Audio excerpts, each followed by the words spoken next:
And so that leads into another project that that we've been working on that we just recently open sourced called Toshi. So Toshi is more of a lower level API into the Bitcoin space.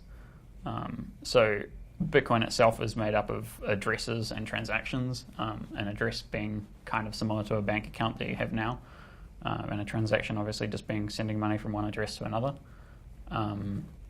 As it is, most of the Bitcoin network is maintained by the original Bitcoin client, which was written by Satoshi back in 2009. But it's not particularly easy to work with if you're building a web service like ours.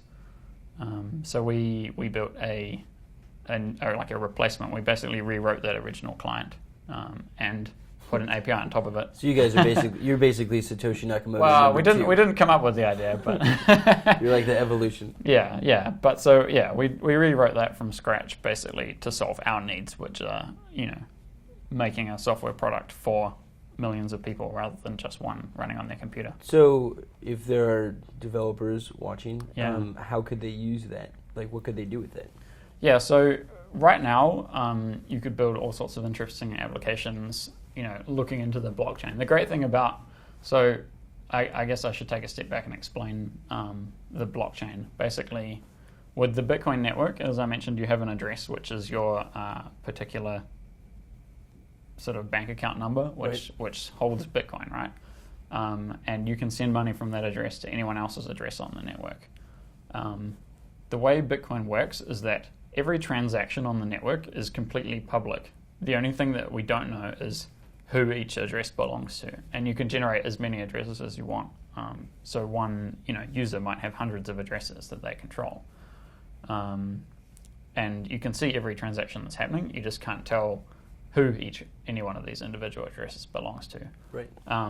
So using an API like ours, or there's a few other APIs into the blockchain out there that exist, but most of them are hosted by another company. Right.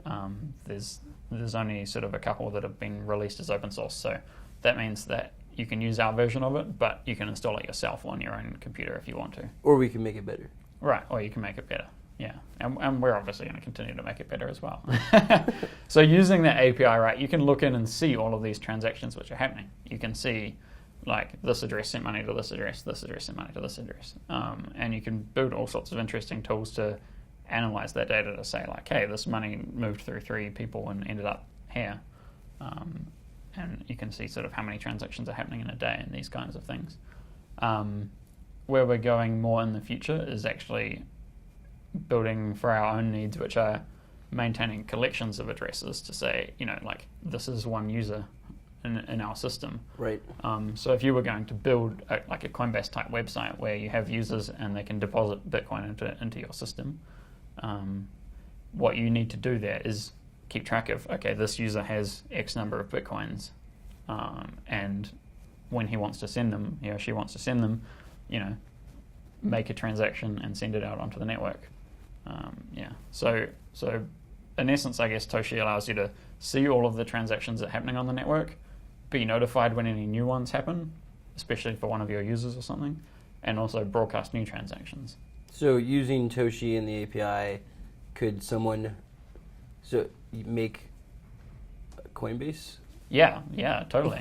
I mean, there's much more than sort of our low-level Bitcoin infrastructure that makes Coinbase, right? I mean, we have a great business development team. We have, great recruiters. We have the team of great engineers. So there's much more to Coinbase than just this. And I think we want to encourage innovation. Like, we would love more people entering this space, because right now, Bitcoin itself is probably reaching 0.1% of its potential, right, globally, and it's not just all there for us to win, right? Like, there's tons of room for other companies to come in this space and build all sorts of interesting things. Yeah, I mean, I think that's what one of the most exciting things about Bitcoin is that most of the things that could be made, people haven't even thought of them yet. Right, totally. We just need more, like, anyone that understands Bitcoin, like, anyone that's watching this that loves Bitcoin, like, we just need to go out and tell everybody that we need more people making Bitcoin things, because there's a ton of opportunity there. Yeah, I mean, Bitcoin itself as a platform is just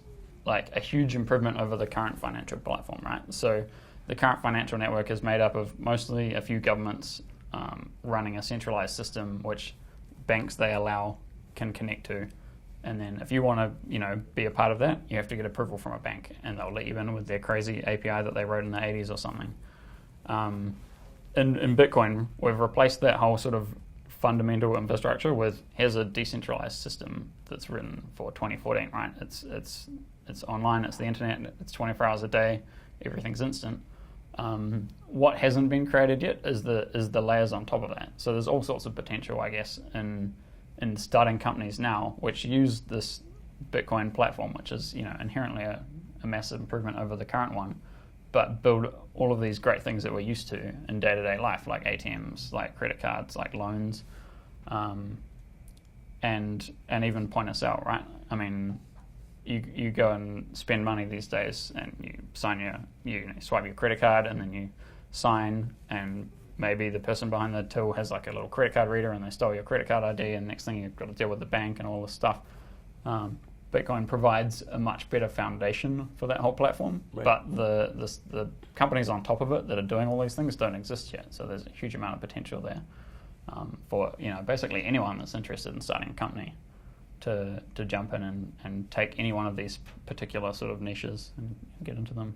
What are you what innovations are you most excited about seeing? I think there's a huge amount of room in the point of sale space right now with Bitcoin.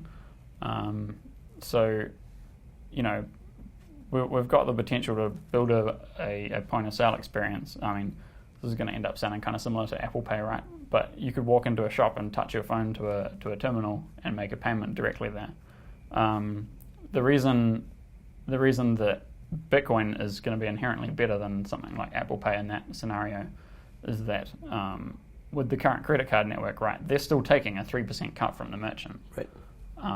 And Apple Pay are putting on an extra, whatever they end up putting on, 0.25% or something on top of that as their fee. Bitcoin has close to no fees, and there's no sort of ability for someone to scrape your Bitcoin number or something like that and steal money from you. So it can be considerably more secure and considerably cheaper for the merchant to accept. Right. Well, it's just more efficient down to the price, right? Because the reason exactly.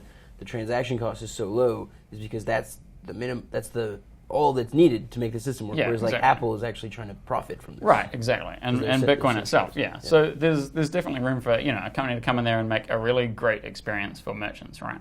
I guess the equivalent of Square, where they can just get some free little app on their phone, and instantly they can accept Bitcoin. And hey, it's 3% cheaper than taking credit cards, and they don't have to worry about chargebacks or fraud or any of this stuff that comes with credit cards. But right now, that hasn't been built, so that's really interesting. So if somebody watching builds that using the Coinbase API, right? How do they get you guys to feature them? They can just call us. What's the phone number? To our I don't know off the top of my head. But is there like a way? Is there like an email or like? Yeah, totally. I mean, the beauty of Bitcoin is that they wouldn't even need to build that on top of Coinbase, right? They could build that they could just build that as a Bitcoin application, right. Because anyone that's in the Bitcoin network is interoperable. And I guess so. It's kind of more similar to email or something in that regard. In that, I can have a Gmail account, you can have a Hotmail account, she can have a Yahoo account. We can all talk to each other. And it's not this, instead of like a walled garden like Facebook messages or something, right. It's this open system where everyone can participate. So people can go out there and create a Bitcoin company, and they don't need approval from anyone. They don't need approval from us. They don't need approval from a bank or a government or anything like that. They can just start one up. So yeah, I mean, there's definitely also opportunities to integrate with the Coinbase API. So if you're going to do something like that, you could say, hey, Coinbase people can, just install this app and tap their phone. But on the merchant side of things, go out there and start a company, and you don't even need, us to give you a blessing. Yeah, what are you guys waiting for? Come on. Yeah, why are you watching this video? Yeah. Go start a company. And there's tons of other sort of applications as well. Like I mentioned ATMs before. Traveling internationally right now is equally painful. Pretty much every time you swipe your credit card, you're losing 2 or 3% currency exchange fees to Visa or MasterCard.